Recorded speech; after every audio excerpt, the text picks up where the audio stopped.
എല്ലാവർക്കും വിനീതമായ നമസ്കാരം. ആറ്റുകാൽ ദേവിയുടെ ചരിതം സൂചിപ്പിക്കുന്ന ഏതാനും ശ്ലോകങ്ങൾ ചൊല്ലാം. പോകാം നമുക്കു പരിപാവനമാറ്റുകാലിൽ, ലോകം നമിക്കും അമൃതാംബികയെ നമിക്കാം.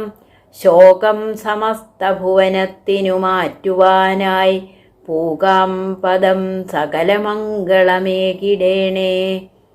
പൊങ്കാല തന്മഹിതമാമൊരു മാമഹം തൻ, പങ്കാളിയാവതു മഹത്തര പുണ്യപൂരം.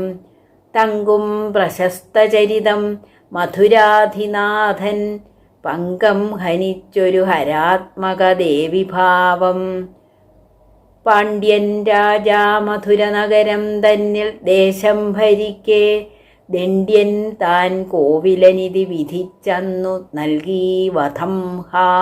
ദണ്ഡ്യൻ അല്ലൻ പതി അതിനുമെൻ കാൽച്ചിലമ്പാണു സാക്ഷി, ദണ്ഡ്യൻ ആണിന്നിതിനു നൃപനും കണ്ണകി നൽകി ശാപം. പുരം നിശേഷം ശാപമതിലുളവാമഗ്നിദഹിതം, പരം രാജാവൊപ്പം മധുര നഗരം ചാമ്പലിലുമായി.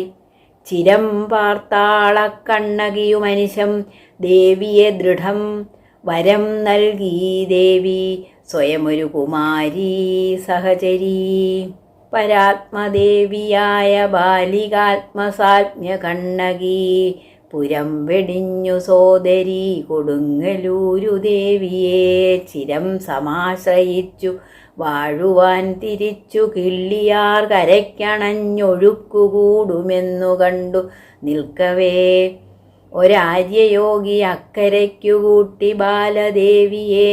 കരയ്ക്കണഞ്ഞ ബാലയും ഉടൻ മറഞ്ഞതത്ഭുതം. പറഞ്ഞു ബാലദേവി യോഗിയോടു സ്വപ്നവേളയിൽ, പുരം എനിക്കിനീമിതാണൊരുക്കണം ഒരമ്പലം.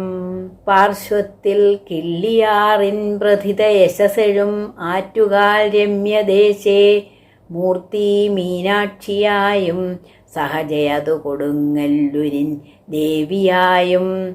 ആർത്തിക്കെല്ലാം അതുല്യം പ്രണശനമരുളും, സർവകാമങ്ങൾ നൽകും ദേശേ ശ്രീ ആറ്റുകാലിൽ. ഭഗവതി കുടികൊണ്ടു ജഗന്മംഗളാർത്ഥം, പാരിലാകെ അറിയപ്പെടുന്ന വനിതാ നിവേദ്യമിതു പൊങ്കലും. പാരിലാർക്കുമൊരു ദുഃഖമോലരുതെന്നതാണതിനപേക്ഷയും, ചേരുമീ ദിനമൊരായിരം ശതസഹസ്രലക്ഷ വനിതാജനം. ചാരുപാദമതിലെങ്ങൾ പൊങ്കലതു ചേർത്തിടാൻ സ്തുതിയതേകുവാൻ. എല്ലാവർക്കും വിനീതമായ നമസ്കാരം.